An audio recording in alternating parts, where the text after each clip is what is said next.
Nesta segunda-feira, a Assembleia Legislativa do Rio Grande do Sul discute em uma audiência pública os territórios quilombolas no Rio Grande do Sul.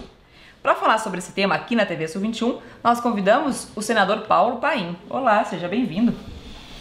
Satisfação é nossa, Raquel está aqui de novo no Sul 21, tratando de um tema que é tão importante para todos nós que dedicamos a nossa vida, não sou eu, mas muita gente dedica para que se faça justiça, igualdade de oportunidade, combater todos os preconceitos, enfim, políticas, eu diria, de direitos humanos. E a questão quilombola é, sim, uma questão de direitos humanos. Pois é, nesse sentido, né, os direitos quilombolas, o que se avançou no último período no Brasil? Olha, nós estamos preocupados. Os dados aqui do Rio Grande são ainda assustadores. Até recebi hoje, né? No Rio Grande, de 170 comunidades remanescentes de quilombo identificadas, 75 estão ainda sob processos administrativos abertos pelo INCRA. Somente uma comunidade totalmente titulada, que é a Chácara das Rosas, lá em Canoas, que eu participei do ato, inclusive. Duas comunidades parcialmente tituladas, embora eu acho até que avançou, que a família Silva, que eu também acompanhei, trouxe inclusive o Senado aqui para um debate na Assembleia. Me lembro que me acompanhou foi o senador Mão Santa, e também o de Casca, né, em Mostarda, que avançou um pouco. E estamos aí, nesse momento, pela simbologia, com esse entrave na questão do Morro Alto. Agora, eu fiz duas atividades com os quilombolas em Brasília a semana que passou. Numa delas houve a marcha dos quilombolas, cerca de 3 mil quilombolas fizeram uma marcha, enfim, em torno do Poder Judiciário, do Poder Legislativo e do Executivo, exigindo a titulação definitiva da terra dos quilombolas. Eles falam para mim, foi chocante lá, né, que na verdade o Água para Todos não chega nas comunidades deles, na maioria, não chega a Minha Casa Minha Vida, não chega a Luz para Todos, não chega as escolas e não chega o transporte também para deslocar, para que eles saiam da comunidade, a cidadezinha mais perto, enfim, onde haja uma escola. Falaram de forma muito dura contra a Marinha, né? Em regiões onde eles estão instalados e que a Marinha diz que são terras da Marinha, mas são terras dos quilombolas, eles são, infelizmente, eu diria, quase que convidados entre aspas, né, devido ao armamento, naturalmente, a diariamente se retirarem das terras que são deles. Então as denúncias são graves e por isso que eu estou viajando no Brasil. Vamos ter aqui na Assembleia essa atividade na segunda-feira às 9 horas para discutir a questão quilombola e claro que vai entrar também a questão indígena, porque eu acho que é justo também se olhe para esse povo tão sofrido que foi massacrado aqui no Brasil, quase exterminados, né? Mas infelizmente não conseguiram fazer esse genocídio. E também irei lá no Morro Alto, acompanhado pela equipe do Senado, rádio, TV, jornal, enfim, o aparato que me acompanha, para ver a situação deles. Nós queremos que se faça apenas justiça, que se garanta a titularidade da terra dos quilombolas. Pois é, senador, justamente no Morro Alto, no litoral norte, né, do Rio Grande do Sul. Estaremos lá. É uma área considerada bem diferenciada, na verdade com um pouco mais de dificuldades no Brasil mesmo, em função de que lá, além dos quilombolas, também residem pequenos agricultores, né, que estão lá, mas não são, né, descendentes aí, não seriam, né, historicamente legitimados para estar lá. É uma crítica dos setores, enfim.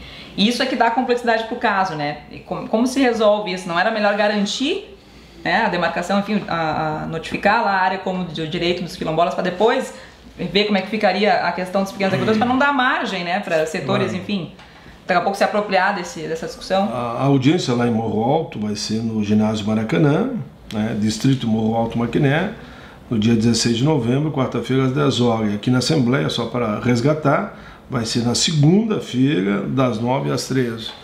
Claro que o INCRA agora está meio que vacilando, e diz que depende de Brasília, é que houveram injunções políticas, né? Porque a titularidade da terra dos quilombolas está no mapa, está definida. Agora, eu não sou contra que se construa um entendimento a partir da titularidade, né? Muitas propostas foram apresentadas, eu digo, olha, eu posso entrar para contribuir para que haja uma decisão no campo da razoabilidade, preservando a terra dos quilombolas, mas olhando também as pequenas famílias, não é, pequenos agricultores que a gente chama, né, para que haja indenização do que foi assegurado para eles durante tantos anos. Em outras partes do país fez isso. Quando as famílias tiveram que, por um motivo ou outro, foi oferecida uma outra terra com a devida indenização, ou houve outras alternativas, né, onde alguns puderam ficar numa certa área, mas num sentido de arrendamento. Outros, estou dando as propostas que surgiram, né, outros fizeram uma parceria de que os quilombolas cederiam um espaço, mas o governo federal daria toda uma infraestrutura que eu defendo, e vou dizer o que eu defendo, da negociação depende da liderança quilombola, eles é que vão decidir. Mas eu gostaria muito que fosse instalado o que eu chamo quilombos de amanhã em cada comunidade quilombola. O que é o quilombo de amanhã?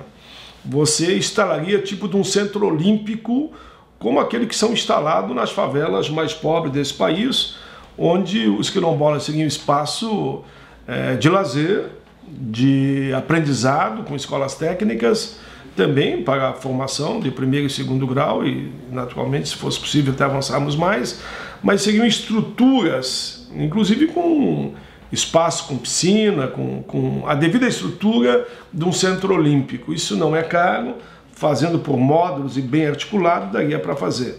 Então o governo poderia também se comprometer nesse projeto Quilombos de Amanhã, que eu, inclusive, apontei verbas via Comissão de Direitos Humanos no orçamento.